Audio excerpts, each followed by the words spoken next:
Hi, everyone. Welcome to another Run Wild with Us, Ask Us Anything. I am Lisa Kastner. I'm the founder and executive editor of Running Wild and RIZE. And we, myself, and my amazing, fantastic editors are here with you every Thursday at 5 p.m. Pacific Time, 8 p.m. Eastern Time. And we're here to answer any questions that you may have. And as you can tell, Ben, who is one of our absolutely phenomenal acquisition editors and editors in general, has just joined us as well. Ben, how you doing? Doing well, thank you. Excellent. And I came in at 30 seconds this time. I'm getting much I'm better. I I am getting I much better. I think you're pretty fantastic, period. So, if you're Even late in, every week. you know what? It's all good, right? As long as we're here for people and to answer whatever questions they have, I think we're in a good spot. So, Yes. It's New Mexico time. I'm jealous. I'd rather be in New Mexico. I'm in Los Angeles, so I'm sure I'm sure someone somewhere is sitting there going, "Oh, I'd like to be in Los Angeles," but I'm thinking I need to hit up New Mexico in the near future. So, Yes. how are things going in the editing front? Going well. We slowly but surely, steady, going through the uh, anthologies for the short stories.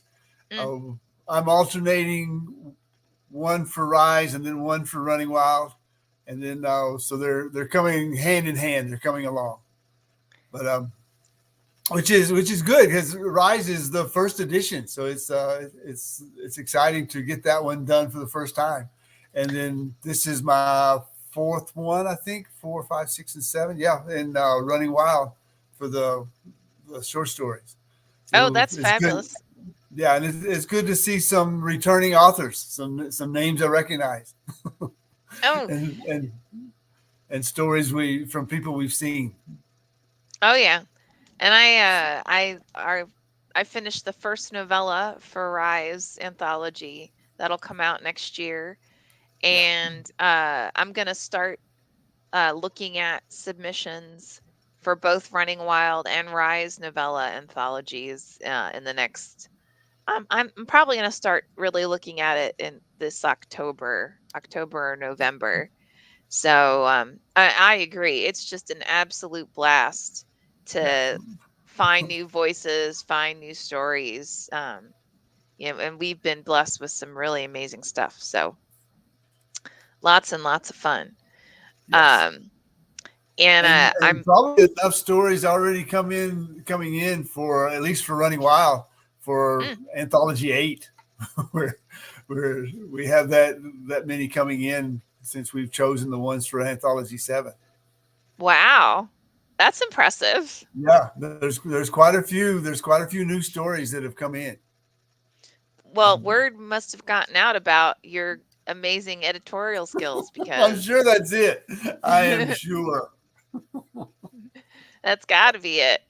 It's got to be. Uh, that's very, very cool. And we've Yeah, already got some crazy number of submissions in general as well for full length for both Running yeah, Wild and Rise. So looking forward to starting diving into that again. I think our next round will be end of October. So if anybody is watching and if you've submitted to us a full length work, know that we will actually start doing or actually start reviewing those works at the end of October, and we'll start making offers around that time as well. So that'll be a lot of fun. It's always fun to do that. yes. And if you are watching this and you're like, "Who the hell are these people?"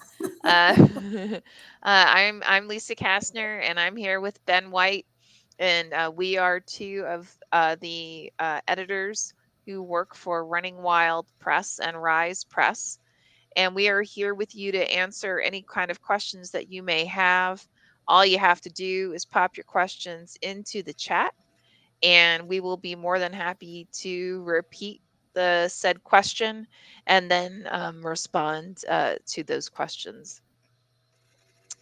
And typically, we also try to use this as a time to cover if there have been any like broader stroke questions that have come up during the week, or if you are watching this and it is the recorded version, right? So it's not live on Thursday at 5 p.m. Pacific time, 8 p.m. Eastern time.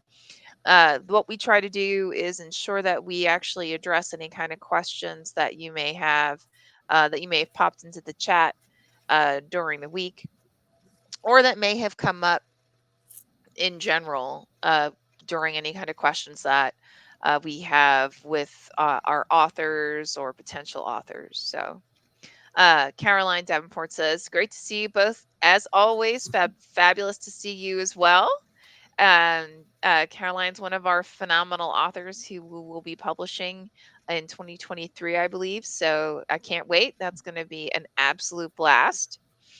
Oh, also, no, I'm actually going to be at Mysterious Galaxy Bookstore on Saturday of this week to attend a book signing and a book launch for a friend of ours, Ben Spada. So we didn't publish him, but he's a I believe this is his first novel, and always there to support new up and coming authors. So if you have a chance, I believe it's going to be live streamed as well. So we're going to have a good time. And again, um, always there to support the authors that are out there in the community. So, and I believe that's at 3 p.m. Pacific time on Saturday. So definitely, if you are in the area, come check it out, Mysterious Galaxy Bookstore. If you are not in the San Diego area, again, just go ahead and check it out on the live stream. So, um, any like interesting questions or themes or topics that you want to cover, Ben, while we have the opportunity to chat? Oh, nothing right off. Oh, we can. I can tell you that I will have a reading on the 11th of November at Mm, Friends Bookstore in Rio Rancho, New Mexico, fantastic. from 5 to 7 Mountain Time, and it's I'm looking forward to that. It won't be live streamed, but we're going to try to get some video to post afterwards, and so you can hear my lovely reading voice, because never will you feel more like a writer than when you get to be a reader. Mm. You heard it here first. And And so I'm it's, actually maybe that's one of those issues that I've been carrying around. When you get to read your work in front of a live audience, you will mhm, feel like a writer, and uh, and cherish those moments. Seek out those moments, mm, and whether it's a book launch or just a reading from a book that you already have, seek out those opportunities to have that live audience, because you'll feed off of them. mm. That sounds It'll like a make blast. yeah. Well, we'll see. They and it's from the Recon trilogy that Running Mm, Wild published, and it's also from another publisher published Always Ready. Um, but it'll be reading from both of those. They're both military minded, and it is Veterans Day, so it's a 3 day weekend. So before you go out and buy your new mattress, come to Rio Rancho. That's what a 3 day weekend's for, to buy a new mattress. oh, okay. Well, that's another. You heard it here Evidently, that's first. every 3 day weekend has a mattress sale. So before you I go out and buy see. your new mattress, Well, that's exciting, I think. I'm looking forward to it. Awesome. And I'm actually also going to be doing a book launch for Cure at Mysterious Galaxy Bookstore on October 18th.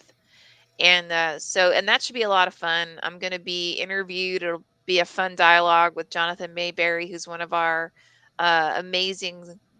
He's actually on our advisory board, and he is just an overall really generous individual. So I'm sure it'll be quite entertaining. That one will also be live streamed.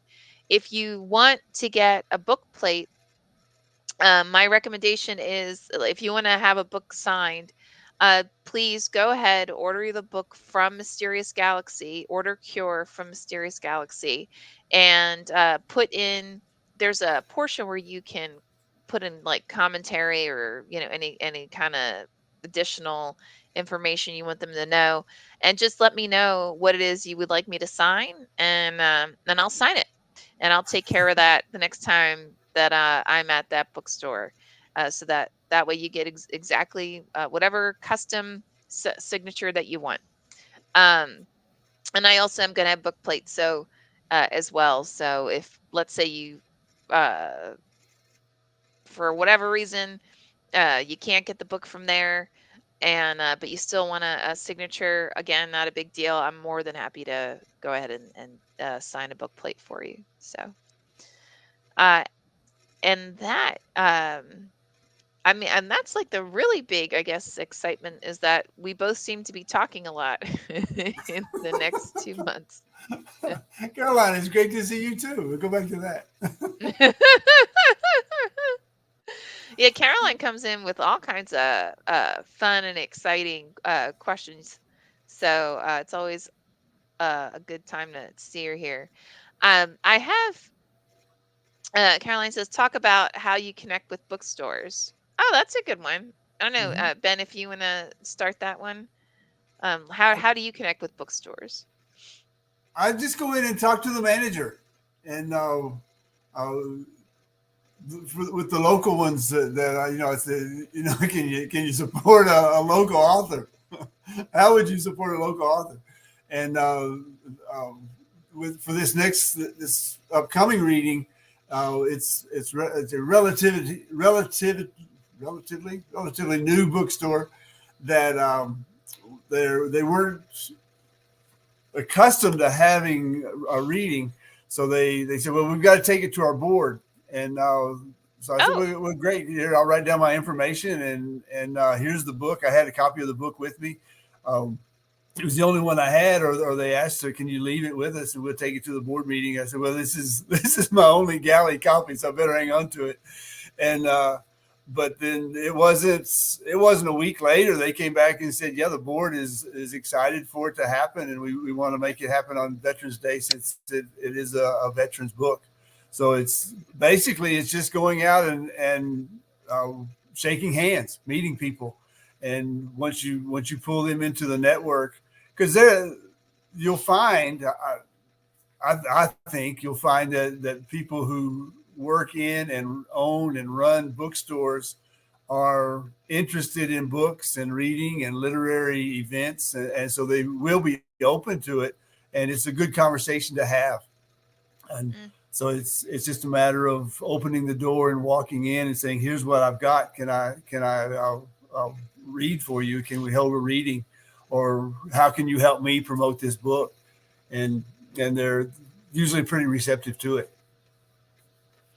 well, yeah, no, I agree. And also the more conferences that you go to, and the more like workshops, a lot of it is just sitting down and taking a minute to say hi with whatever, because typically it's sponsored by a local bookseller, if not a couple of different booksellers, and introducing yourself to the booksellers, and building those relationships to see if that in the A, if they would be interested in having you do a reading, but also B, a lot of times what happens is when they do have events, then they'll call you and say, "Hey, we're gonna have X, Y, and Z on such and such a date. What do you think about coming out and attending or being a part of it?" And the same thing is true as for conferences themselves, for the conferences themselves, and for workshops, is that once you've started, like you've gone forward and you've either attended it or you were a speaker in it, a lot of times they'll reach out to you and about having you be one of the speakers. So I actually was just reached out to by um, I think it's the Southern California Writers Conference to speak at their conference in 2023.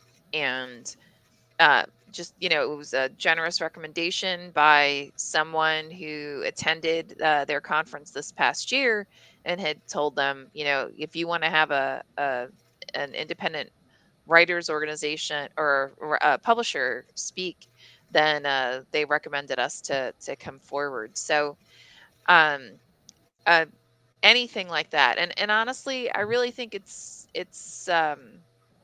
critical for both authors and editors and publishers and anybody within the community to take that extra step to go ahead and really kind of build those relationships, because the more that we can be supportive of one another, the better I think all of us are.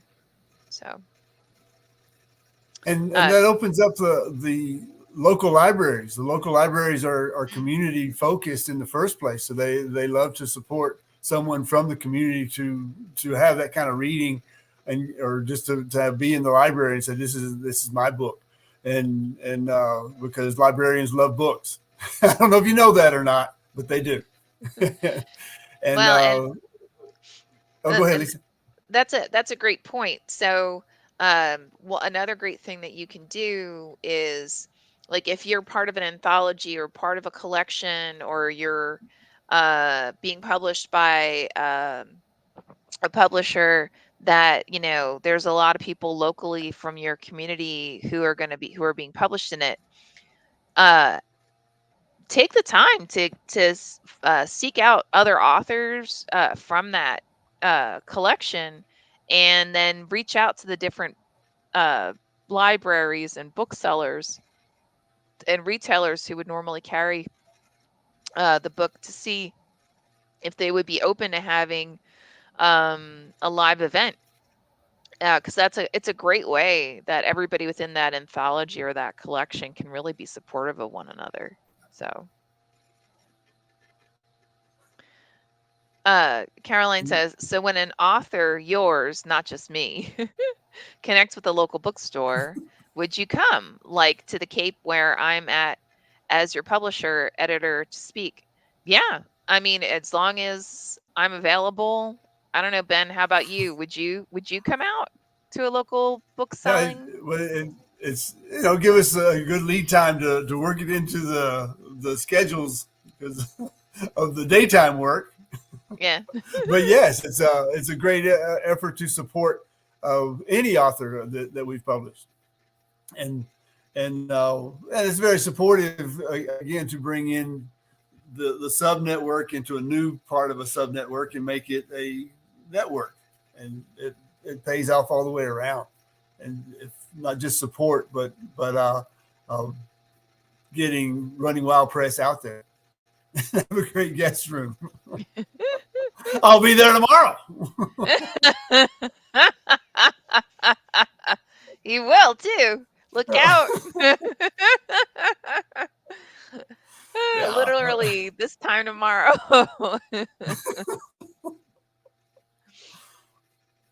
But yeah, I mean, honestly, at Caroline, that's a great uh, point. You know, definitely, if anybody who would like us to come out and talk, whether it's as a part of your speaking, um, whether it's for a conference that you're attending, or that if you want us to talk or you want us to attend, all you have to do is reach out to us and let us know that you'd like us there. And if we can make it, we absolutely do. We love to do that. And not Sure. necessarily, it's both for our authors, but even for just local authors in general, or any kind of uh reading event or fan event or conference or workshop.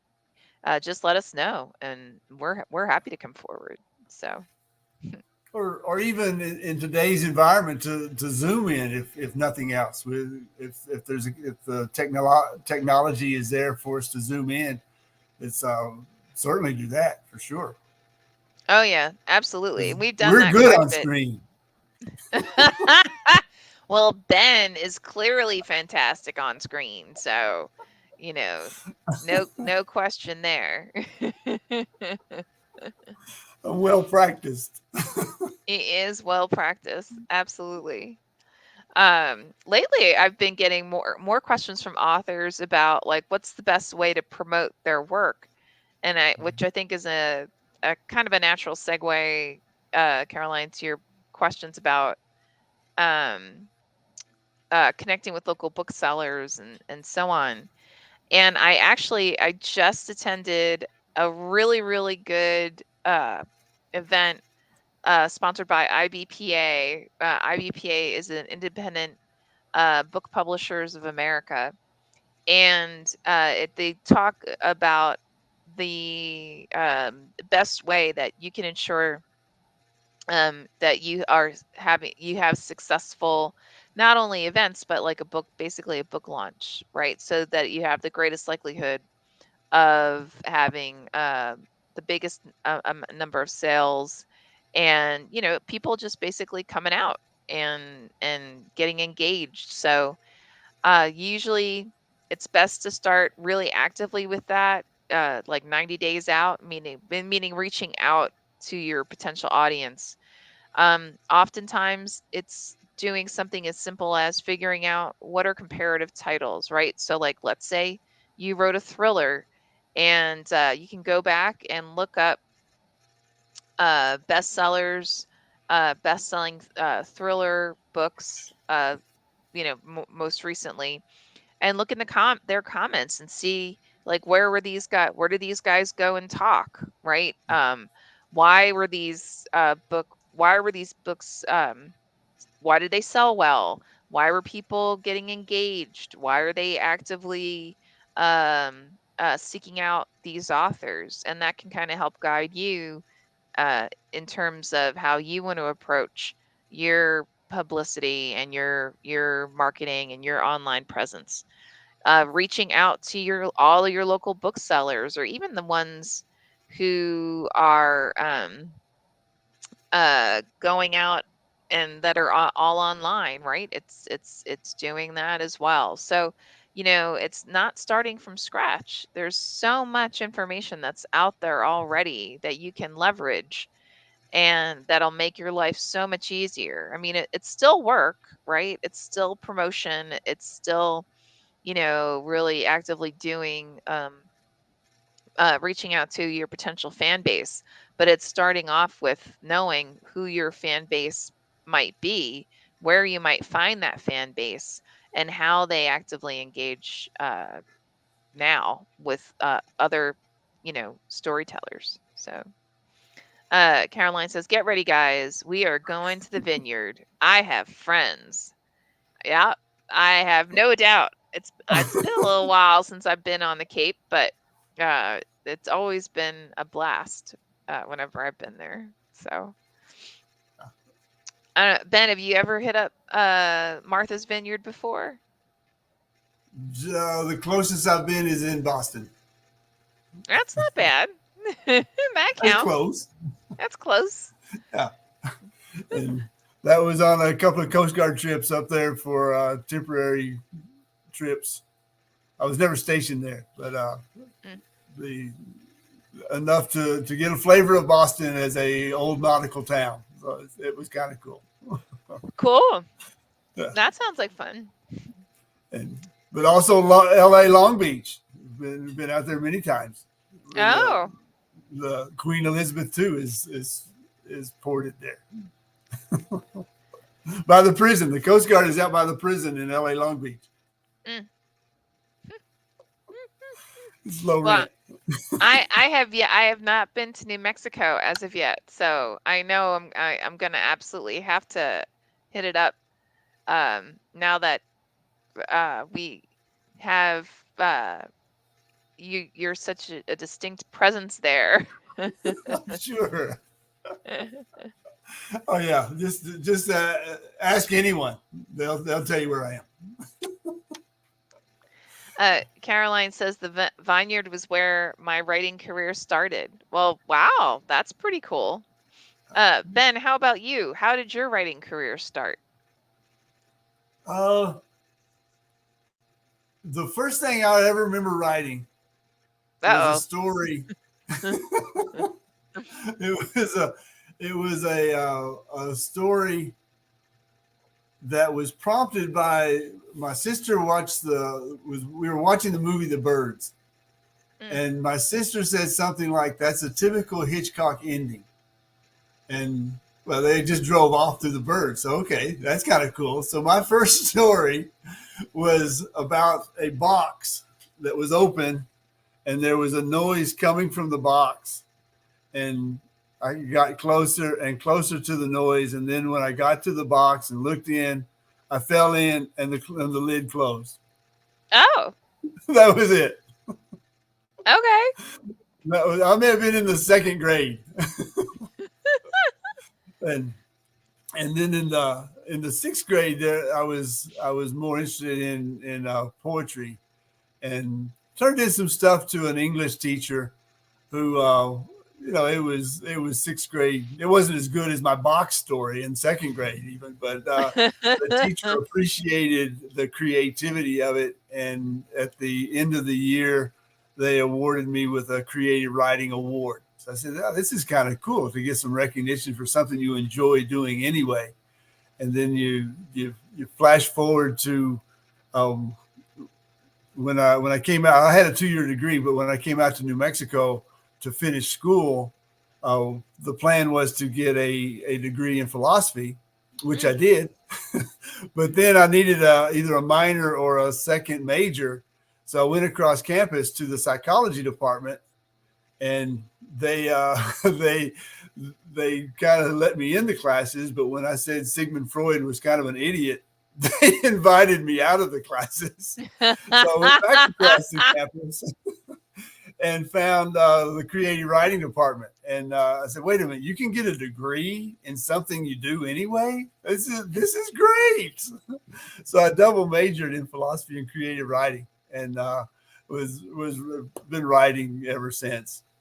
And the when before right before I got the MFA at many years later at the University of Tampa, it was I said, well, if if you're gonna write, and so it was January 1st, 2011.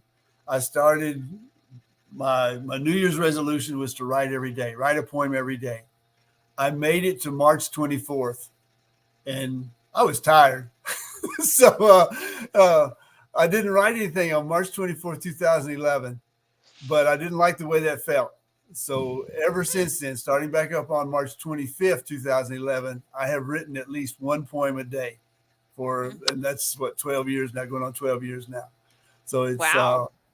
yeah, I'm a I'm a very prolific poet because I'm a lazy fiction writer, and vice versa, and vice versa. So So, Caroline asks, so what made you continue to write, Ben? Do you know what drives you? it's I come from South Central Kentucky, where it's a very the stories. It's a very oral tradition of telling stories, and grew Mm. up hearing stories, and then the good thing about hearing a story is you get to change it a little bit and make it your own and steal it.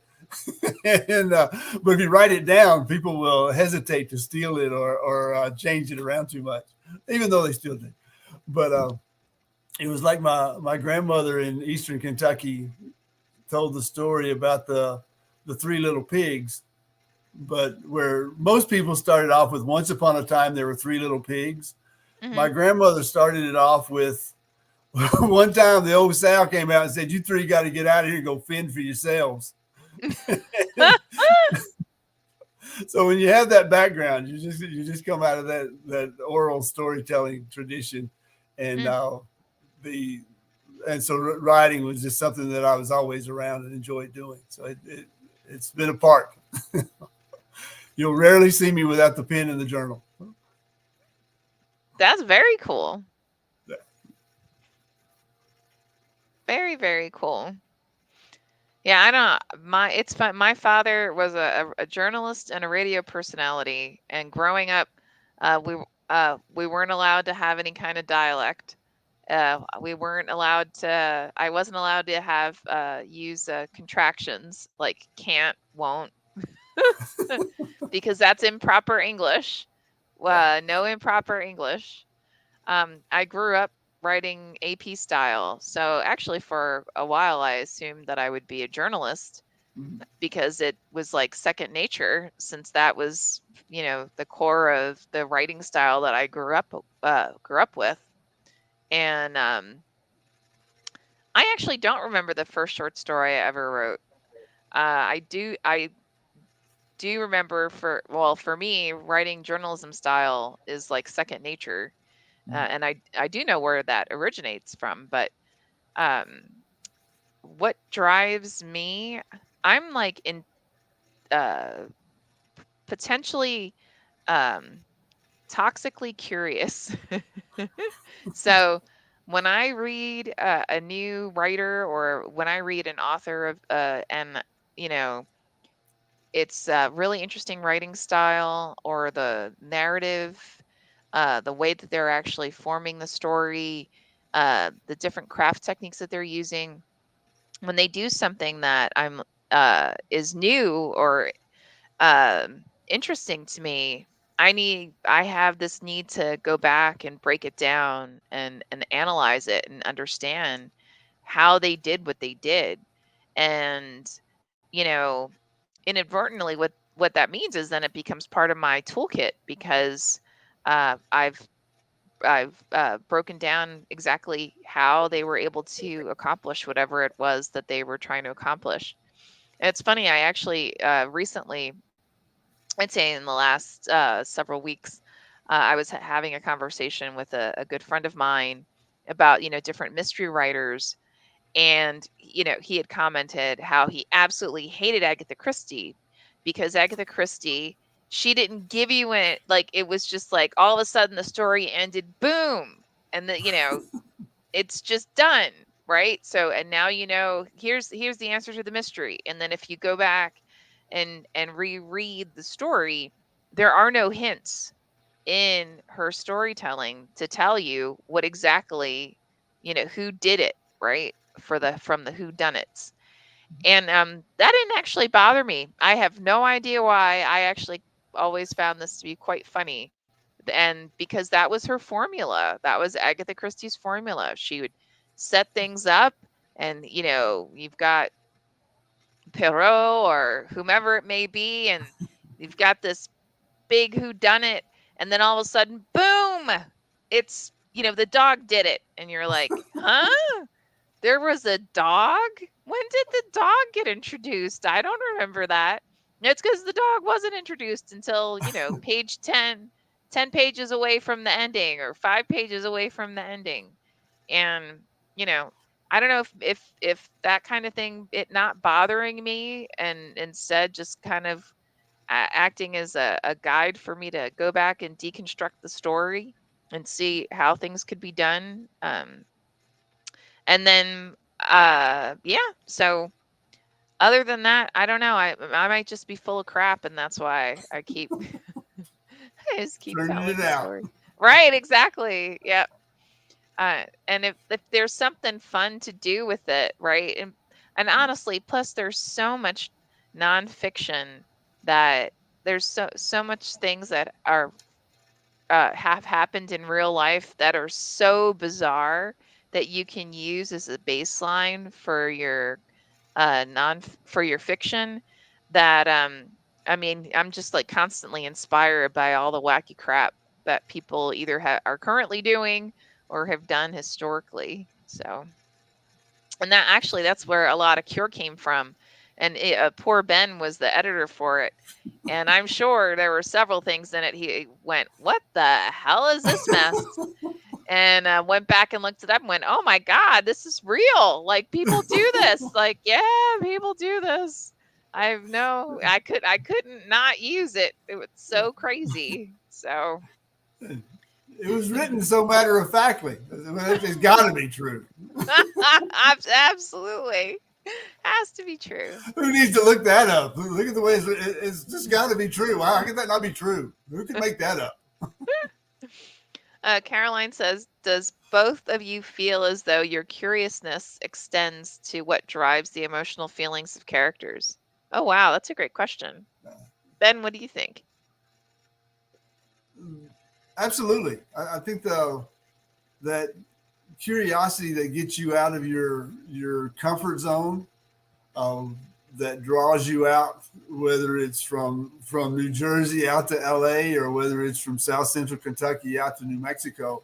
It's an open mindedness, open eyes, open heart, um, open search for new parts of the human experience. So I think that that curiosity takes you into listening for other stories and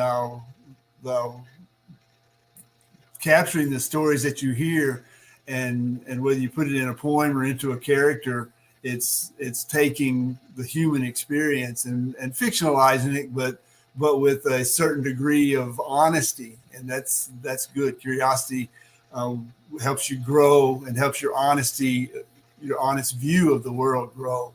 So it's uh, you can put that back into a character that, and it may not be a character that you've talked to. It may be pieces from different people you've talked to into the same character, because you get to mold them that way and say, well, let's make them as interesting as I can, and still carry out the story and use those viewpoints.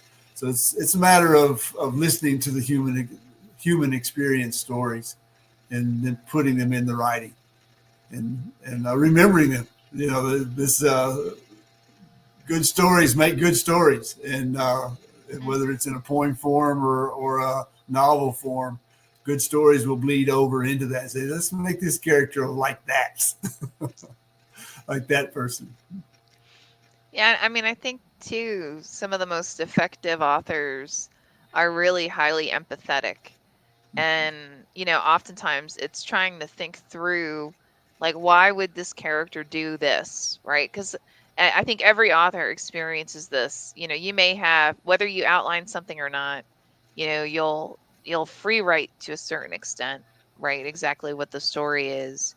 And when you're going back, as you're doing it, you're asking yourself, why? Like, why is this character doing this? Why are they doing it this way? Or when you have especially when early on, when someone first starts doing their creative writing, and they have people read their stories, and they'll say, well, why did this character do this way? And a lot of times, you know what, you don't know, it just came out of you in your initial drafts, in that manner. But I think a lot of times too, to Ben's point, you know as you grow and mature in writing, a lot of it comes down to, you're inspired by individuals, either who you personally know, or maybe you've interacted with, or you've seen, and it's their backgrounds and their responses, real people, their responses to different stimuli, that makes you say, hey, well, you know what, that's really interesting. I wonder what would happen if it was in like this environment, or if this had happened instead, or whatever the case may be. And I know too, for a lot of people, uh, you end up writing stories that it's actually helping you um, resolve or work through different situations, whether it's the grieving, people who you care about, and they're passing, or it could be just working through, different situations, and, you know, getting a deeper understanding of both what those individuals were going through and why they responded the way they did, as well as your own emotional responses to things. So, Caroline asks, so do you find it hard to dig deep with a character that's sad?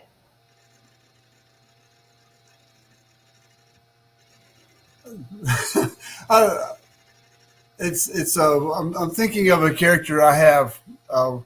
and it goes back to the curiosity. But if you read the books that your character would read, it helps you frame their mindset, your mindset, and their mindset. Hmm. And I have a character who is a black female Coast Guard officer in a novel that is floating around out there in the ocean somewhere, waiting for me to get back to it. But it wasn't a scene where she was necessarily sad. She was there was anger and mixed in with some sadness. It was a relationship that was about to fall apart, Mm, and on her coffee table, she had Toni Morrison's Song of Solomon, mm. and for that to ring true, I have to have read that, and so that's the curiosity of read things that you think belong to another culture or another community or another a group of people, and you read that and you take away from it and you see that it's we're talking about the human experience, and again it goes back to broaden that human experience. And back to your question, Caroline, there is sadness in the human experience, and we've all felt it, we've all experienced it, we've all seen it, we've seen different reactions to it, and pull in those reactions to it that make that character ring true for the story. And so it's not necessarily digging deep into sadness, it's digging deep into the human experience. Yeah, and Woo, how about that? that was impressive. That was a very impressive answer. I actually, so I'm gonna be more. Uh your first my first cut at your question, like, is it hard to dig deep with a character that's sad? I think when I first started writing creatively, um, there were times I would get lost in the sadness. And what I mean by that is it didn't end up actually um, inspiring the story itself. It just meant I didn't have enough emotional separation from the characters' responses within the story to be able to tell, like, do I need all of this, or is this just like a free write that really needs to be pared down because it's taking away from the story, right? And but then as I matured in my writing, well, in theory, as I matured in my writing, um I started to ask my question. It's actually a technique that I learned as a part of journalism, which is asking the question why, right? So as you're writing about a specific moment or element or whatever, um, you always should be asking, like, why is this happening? Why did this come about? And so on. And in Cure, so Caroline, to your question, there's uh, there's a part in Cure. My character is multiracial, and she got picked on rather severely when she was growing up. And I knew that um, a lot of that was actually inspired by. I grew up in a multicultural environment, and uh, my best friend was biracial, and a lot of the, I guess you could say, picking on was actually inspired. In Cure was inspired by our experiences when we were growing up and getting our butts kicked. Um, but what it did is then it enabled me to understand what my primary character in Cure felt, and why she responded the way she did, and why it became um whatever her inspiration would be for different things, including like in the book, she has a long-term boyfriend who they've been living together for a long time, and she almost never tells him that she loves him. Now, but he actually is a nurse, and he's heavily empathetic, and he doesn't need her to tell him, right? Like he knows. But the reason that she can't be that open, that emotionally open, not only to him, but to anybody, is because she had been so violently picked on when she was a child. And she actually, herself and her brother, had both been abandoned when they were children and had been adopted by a family. And all of those emotional scars are what led her to become obviously the person she is today, just like anybody else, right? Just like we all we are all the result of whatever those positive and negative occurrences were from our childhoods and so on. And a lot for me, a lot of the writing is like, I know this is someone's emotional response, and I ask myself why did this happen? And then that then becomes an integral part of the overall narrative, so that you as the reader can experience and better understand where that sadness originated from, and why the person responds the way that they do. Because i I believe, I don't think there is such a thing as a bad guy. Um, I think everybody has a good reason, at least in their minds, for whatever it is that they do. Now, that doesn't mean that you're gonna agree with it, right? Um, like I personally, I can't stand guns. I'm not. You'll never find me. Well, I say this and watch one day I'll have a gun on me, but it's highly unlikely I'm gonna have a gun.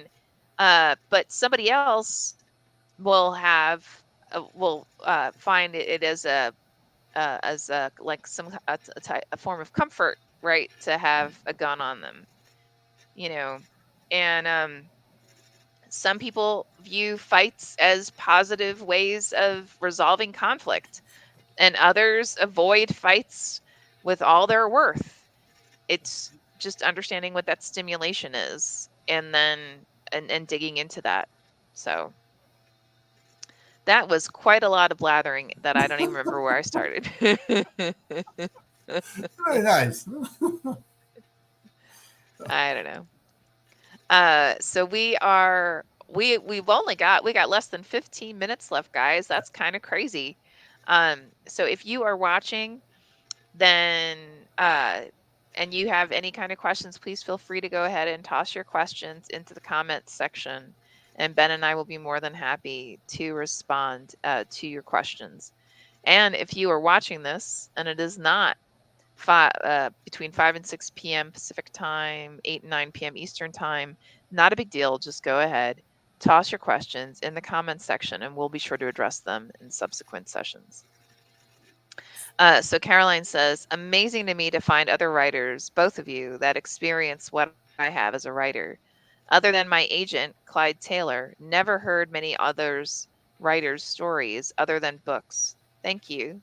Grateful to hear your stories. I can't stand guns either, but like you, I need to know why some people want that. Yeah, again, like I know there are some things, like I'll have characters do stuff and I'm like, why the hell are they doing this, right? And I just may go off and free write on the side, not even as a part of that actually that main story, but just so that I can better understand the depths, right? The reasons behind a character's responses to things. So, yep.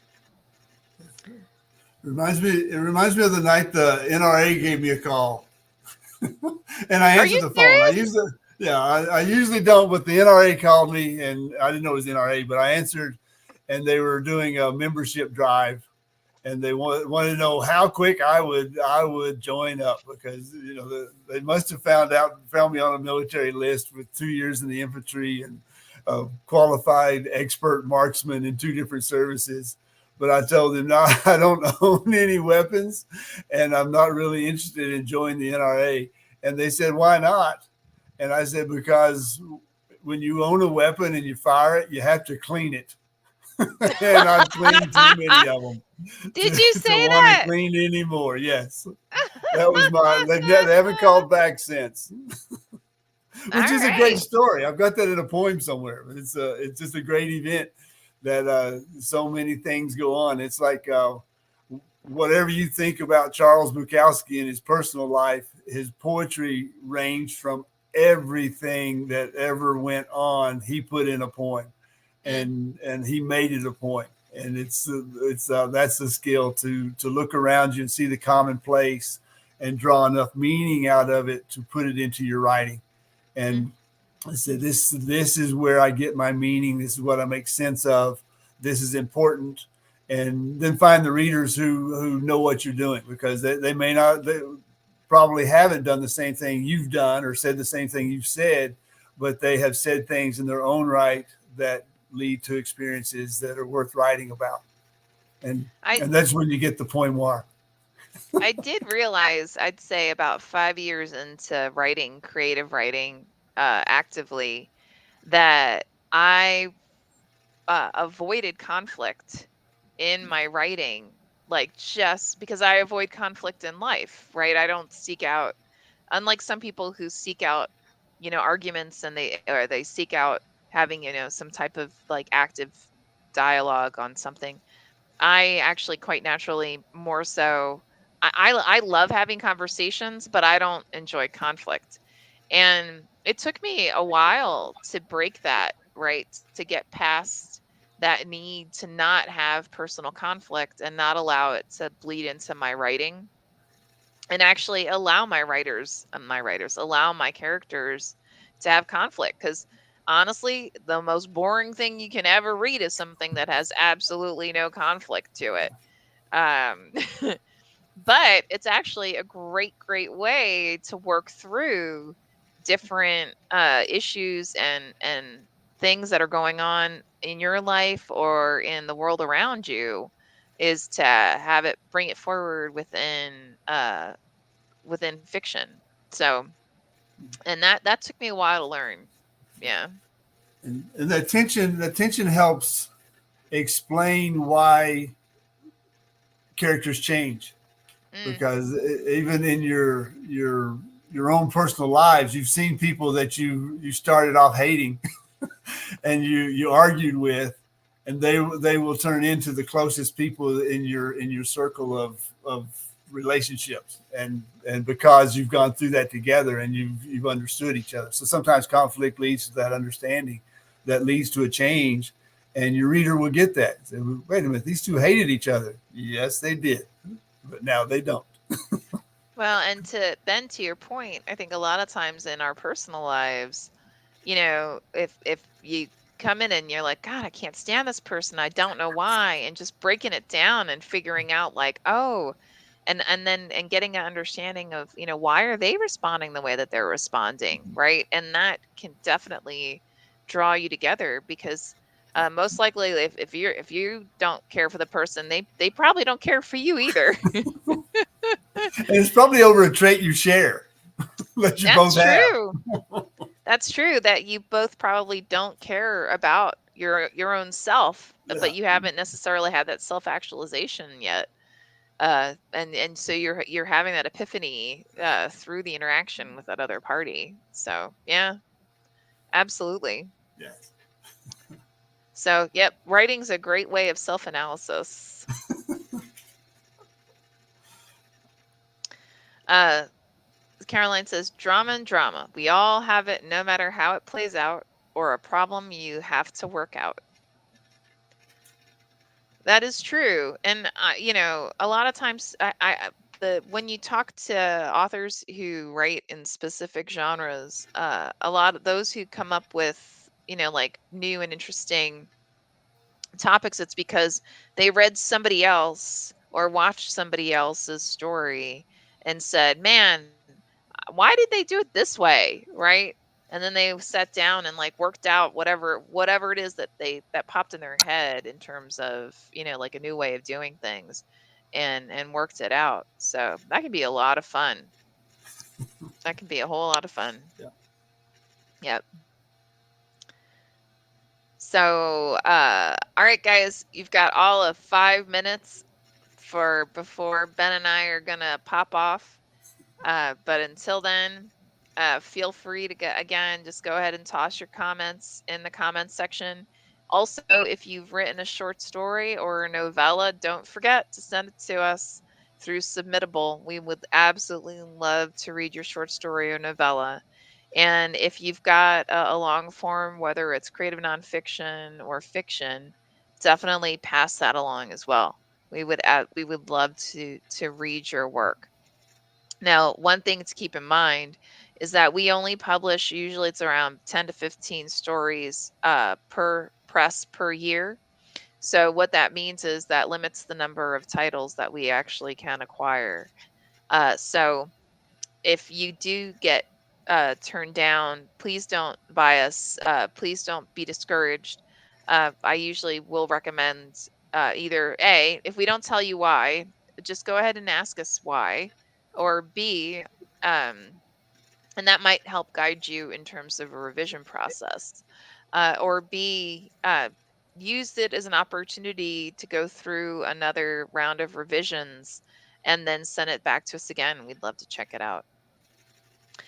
Caroline says, so what is up for both of you this week? All right, man. I'm gonna let you start this one.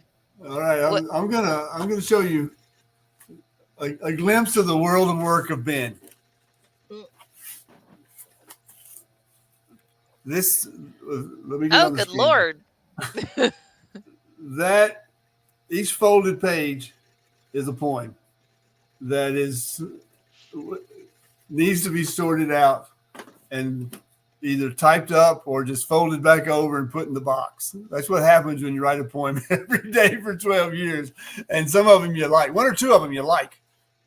So in the background, always I think I'm sitting on 20 of those journals that are waiting to be typed up or put in the box and stored. But Wow. that's always in the background. And meanwhile, in the foreground, the two anthologies and two novels, and another novel waiting that has been patiently waiting. We first planned on July, and it's going to turn into it's already the middle of September. How'd that happen? And so more of the same, Caroline. More of the same. Well, I am editing a memoir written by a gentleman who has been living with AIDS for quite a while, and so that should be. I think you guys are really actually going to find it quite interesting. I'm also going to be. I have to give some feedback on a novel length work that uh, I'm actively editing as well. I have a ton of administrative stuff to do for both Running Wild and Rise. So, um, a big part of what we do behind the scenes is just trying to figure out, okay, what are the best ways that we can help get these fantastic stories out to eager readers. I have I've been working on some publicity stuff with and in general, right? So what we are actually trying to do is find ways to beef up how we get the word out about our all the great stories that we put out there, and how can we best partner with our authors. So we've actually been much more actively submitting. We have two fantastic young women, Evangeline and Kimberly, who have been sending out our stories to tons of reviews and blogs and so on for them to get attention. Um, and Oh, I'm also going to be attending a WeHo Reads Expansive Vistas and Hidden Corners. That's on September 20th at 6 p.m. Pacific time. If you're interested in attending something like that, I'd say just do a quick search online for WeHo, which means West Hollywood for those who are not familiar with California speak. And definitely check I that know what out. it means in Kentucky when we hoe row after row of All hoeing right. tobacco. Yeah, that's different. And then I mentioned already Ben Spada's book launch at Mysterious Galaxy on Saturday at 3 p.m. Definitely join us. Look that up online. And by the way, Mysterious Galaxy has tons of great events. that they have going on. And then I also am going to continue. I've got a couple other full length works that I'm going to be checking out as well. And then, just like Ben, I've got my full time job, so I'll be working on that stuff too. They just don't So leave us alone. A yeah, full time no, they job just don't. yeah. Now You want to they do what? actually they enable us to do all this great stuff. So we don't want them to go anywhere. And with that, I think uh, we are going to wrap things up. So I want to thank Caroline for all your fantastic questions. I want to thank Ben for joining us yet again for another Run Wild with Us, Ask Us Anything. Guys, please join us again this time next week. Look forward to seeing you then. And with that, have a fantastic week, and we will talk to you soon. Bye bye. Bye.